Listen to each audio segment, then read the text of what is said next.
What's up, Hippo lovers? It is time for another episode of WTF Happened in. This time March 2020. And oh boy, did stuff happen. Kind of as we expected, the whole month basically was shaped around Hidden Cup 3. The main event there happened on T90 official channel, but everyone else was allowed to stream it. But basically, I would say 97% plus of viewers gathered around T90's channel. And he managed to get Twitch front page, sometimes the Twitch wheel, and had enormous viewer numbers, honestly. Like, some people saw 53,000 viewers. Remember, guys, and Hidden Cup 2 had 16.5 or 17k viewers. So he was actually hoping to break 40k, and yeah, that was just incredible. Some statistics even say 57k. I only saw that on Twitch tracker sites though. So I'm not sure how to confirm that. People on the stream talked about 52, 53. So something between 53 to 57k. Enormous numbers either way. And yeah, it was a full blast of 4 days of entertainment. For people that don't know about this format, it's basically 16 best players in the world, and they get hidden identities. So you don't know who is actually playing against each other. And at the end of the tournament, after the finals, there's a big reveal party. And yeah, the joy of the tournament is that everyone can guess who could that be. Some iconic moves of those players. Oh, that's typical for him. And then people, give their guesses, and everyone is having fun together. And yeah, that was a huge success. And a lot of eyes on their mass amount of different sites that are not Age of Empires related actually broadcasting information about that. And yeah, I saw so many famous people retweeting, and yeah, it was just too sweet how successful that was. And the unsuccessful thing for the Age of Empires hardcore nerds as me is that in the end, it was again the Viper winning there. He took the finals even 4-0 if we take his past. His hidden identity was Saladin. And only after the tournament everyone knew that it was the Viper. Obviously some people knew before. And he won against Dogao. He won against Mr. Yo, and the first round against ACCM. His finalist was Hera. He, before that, fought the other 2 secret players, Tedo and Mr. Doubt, in a very close series. And he beat Mr. Lan antagonist before that in the quarters there. Sadly, the finals, a lot of people had the Viper Hera guesses, and yeah, Viper simply clapped Hera back to Woobly days there, and even the casters were sitting there and this is not the finals we were hoping for. And I think what made Hidden Cup 2 so big was also that they had the Dream Finals there, right? Going 3-1 lead, coming back 4-3, and yeah, I think if it goes to 4-3, we might be looking at 65k viewers here. And so that was kind of unfortunate for them, but also it was some very short games as well, right? Momentum grows with if you have an hour game and then put the next game out there. And since all the games were recorded games as well, it was pretty flawless. One of the beauties there in the tournament was the co-casters. Not to mention me, I was part of it, but also Slam did have a showing. Obviously, I love Slam. Then we had Dave covering the semifinals and quarterfinals, semifinals, and finals. We had Zero Empires making a show with Matt Saucer, who I've never heard co-casting before, just crushed it there as well. Incredible balls in his first cast there, at least as I said, the ones I heard. And yeah, then there were obviously other channels casting it as well.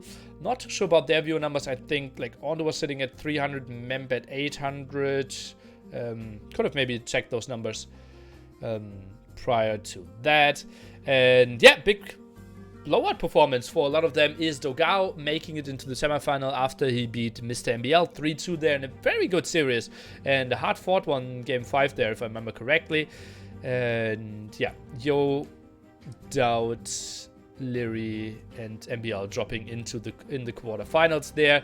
Overall prize pool, I would think, was just shy of 55,000, so over 13,000 into the pocket of the Snake again. And yeah, what can we say? Hidden Cup 3 and NAC 3 were kind of the two major tournaments, short of 57k. Okay, good that we have Robo here to correct me. And a lot of eyes were on those two tournaments, right? And see, okay, what numbers can they bring? And I think we showed Age of Empires and potential other sponsors that we can show esports tournaments, right? And that huge viewer numbers can be attracted, right? T90 did an incredible job of, like, obviously getting Twitch front page, doing a lot of amazing sellout on his YouTube. Like, every video you knew when Hidden Cup was happening, right? And then also Corona helped him a bit as well. I'm not really sure how influential that is, maybe 5 to 10% more, because every Age of Empires fan was watching Hidden Cup anyways, right? And Hidden Cup has higher prize pool than Blizzard events? No. But okay, I will read chat later and we can get into that. Also, a strong showing was Capture Age, the observing tool that a lot of us know from the good old Woobly days. And yeah, they programmed something like, I'm not sure how they call it, like pre-Capture Age. It is not really the Capture Age version that they want to release eventually. But yeah, beautiful overlay there. And yeah, the best observing we ever had for the E, which doesn't say too much, but obviously, like, it was a huge update there. And yeah, before that though, we had a tournament that, well, kind of was in the shadow of Hidden Cup, but still was a very nice event. Bonjwa, German streamer group, was hosting a Fight Night as well, and we had, again, since it was some solid dollars on the line there, I think 1.4k euros, the Viper again going very strong there, and in the end taking first place against Terra, who became second. Terra and Velise actually tied third and third, fourth, and Daud Nikov making it 5th, 6th. Myself and Antagonist making 7th, 8th there. And yeah, another victory in the books there for the Viper. Was pretty sweet for him, after Hera took 2 finals of him on more unimportant tournament, so to say. And yeah, that was pretty sweet. Something for the books as well. And well, they showed some interest in maybe repeating some formats of those. And yeah, we already missed the marbles there, so that was pretty sweet. Something also we have to mention during NAC and during, oh god, I will confuse that so much, but I confused it in both directions, so I'm sorry. During Hidden Cup and obviously Corona, players' numbers did rise quite a bit. I think I prepared an image here as well. Hello, we have that there. And first of all, something I didn't think I would ever be able to report, but Woobly just broke their records in viewers, and now DE is putting in as well 30k peak. We had, I think, HD even peaking at 20k. So I think there might have been a moment where Woobly, HD, and DE combined, we had over 60k viewers, not counting Game Ranger players as well. So might have been even more than 60,500. And so that's Age of Empires 2 alone. So yeah, that's a pretty strong showing. And just think about, like, 57k viewers on Tristan's stream, while we had maybe 30, 40k playing at the same time. Woobly was doing 6.5k. That's pretty crazy. So I was pretty sure that some stubborn people would stay on Woobly and wouldn't jump over to DE, because, like, I think everyone in the top 100 jumped over to DE, But that Woobly is actually rising is a good sign, because obviously they did a great job. They really carried us. And yeah, that was pretty nice of them. And they're still a great platform in so many levels, right? Simply, yeah, we won't have the big tournaments there. And I'm trying to get up the patch notes because we had a big patch. Age of Empires is planning to throw out a balanced patch now every month. And let's take a look together at what they delivered this one.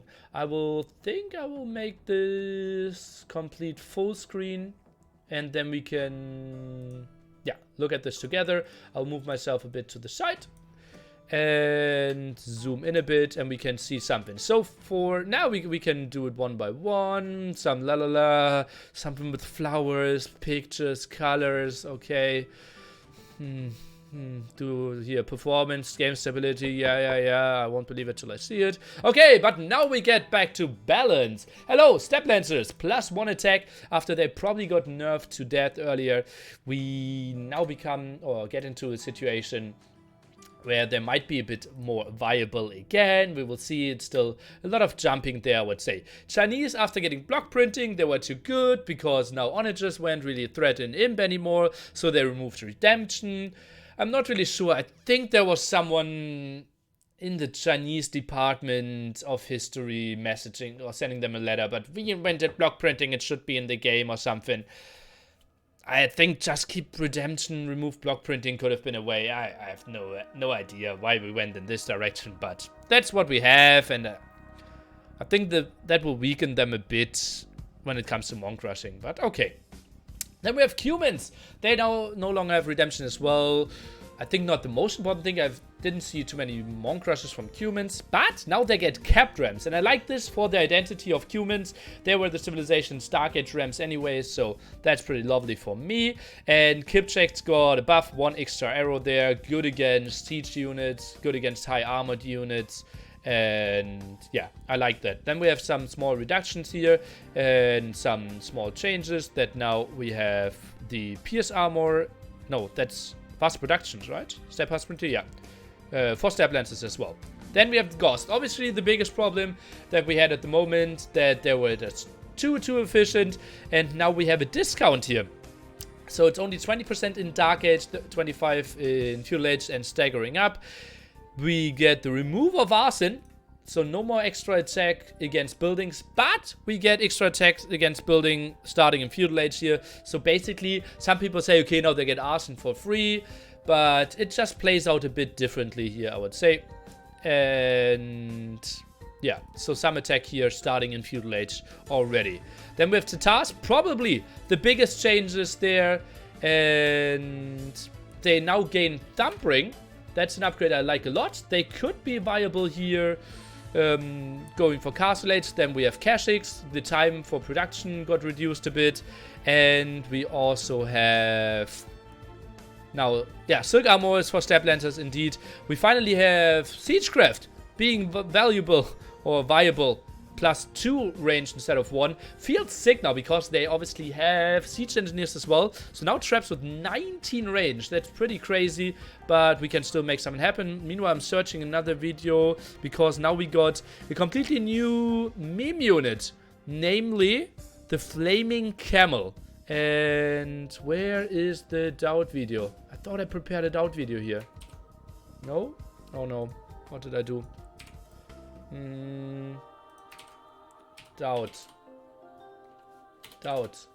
No, I didn't. Maybe chat can link it to me and you can see the video that I wanted to do earlier. And we can now go back to where we wanted to go. Because Flaming Camel, a new unit introduced. It basically is a bit like a Petard, but not as good against building, more against mounted units, especially against elephants. Plus 80 damage against elephants. So now you need to 3-hit, it has 20 damage, costs some food, costs some gold. A bit of a meme unit, I would say. And yeah, let's take a look at what Doubt I think they're causing some lag. Let's go. So it is a camel with fire on its back. And you can see not that great against building, 20 damage there. And some extra damage. And now against I building. based like 20 camos to kill 2 houses. It won't Wait, do too patrolling, much. patrolling. Bad. Kill a TC. They're so bad. But the video so also bad. shows what they're good against. No. Against the Cavaliers here. That's man, I will be so happy. I'll be so happy. Let's. Oh. So, I have no reason to live anymore. So they have their merit, and we will see how they will play out. It feels like they are a bit of an imp unit. Also, we had some changes in the maps here. Some balancing. Alpine Lakes will be better. Arabia will be worse to wall. Hideout will be more fair. Could be more campy. We don't really go into that too much. Mega random. Some changes as well. Now, that's pretty sweet. You can, while waiting in the lobby, you can look at your own stats and can watch the tag tree. That's beautiful. And you can also see the stats of all your games in the game there as well. And then we have 2 new maps. First of all, map pool is not 1v1 and 2v2 at the same time anymore. We have a 1v1 pool and a team game pool. We did add 4 lakes and Golden Swamp. Let me see. Yeah, here we have the overview. So Acropolis and 4 lakes is added for the 1v1 pool. I think, what did we lose? We also lost Golden. We won Golden Swamp. That is basically like close to Cup, if you want to say that, of Hidden Cup. And we lost, what did we lose? Golden Pit. Then Alpine Lakes and another map. I don't know. And Black Forest. Black Forest is out of the 1v1 pool. Indeed. Black Forest moved to the other pool. Lombardia is basically an Arabia map, but all 4 players are spawning very close together. I think a beautiful team map. And Team Islands for the water fans, because Mediterranean is only in the 1v1 pool. As you can see, the capital things are 1v1 only. And the other 6 are in both pools. So Black Forest out of the 1v1 pool. I think that's great. Graphic changes, congratulations. Audio changes. Bugged out everything, and pathfinding changes. We will see about that. I read a lot about it. Then we have some scripting stuff and UI indeed, so you can get some more statistics. Pretty beautiful stuff. Shift clicking, modding, all that happened for the very interested guys in our chambers here. So that was it from the new patch. The hippo was moving all this time. Boop. And we can talk about what's coming up in April, because some stuff is coming up for sure. I can now announce that we will have 3 tournament announcements in the upcoming month. You don't know what. I told you that I'm organizing 1 tournament that's not going to be a team game tournament.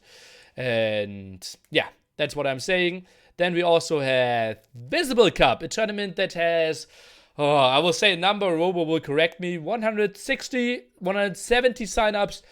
Basically, Hidden Cup format, but players' identities shown. So same map pool, same drafting, 175. Price pool is something around $400, let's say $500. And it will basically last the next 6 weeks, I believe. I didn't do the math. And yeah, everyone allowed except the 16 players out of the main event. Then we will have Europe. I don't even know the Europe Rumble or something. Europe Rumble, that's the exact name.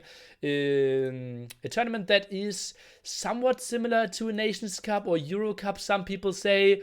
I disagree. It was kind of invitational. And yeah, those are the teams if you want to look at them. Could be something sweet if you want to see some more team games 4v4 completely, and if you live in one of the European countries here, you might be a fan of those. Then, obviously, we have the upcoming show match, as you can see at the side here, Viper against Terra on Sunday, which actually will be pretty interesting because we will try something out that has never been tried out before, at least in the competitive setting, that we will have mirrored maps. So, one generation, and the other player gets the same generation as well. And it's predetermined maps there. And yeah, game number 1 and 7 will even have the same map. So, maybe strategy shifts between that. I think we are through all of that, right? Did I miss anything? I hope that was speedy enough as well. And yeah. I think that was it for Twitch. Recast Terror vs Viper? Yes. You can always find those info down below my stream. So, goodbye YouTube. And we will go over into the Q&A phase here on Twitch. Team Game Show match. Tomorrow, AM against Secret. 16 GMT as well. 2 hours after this upload on YouTube. Yeah. Goodbye, Hippo lovers.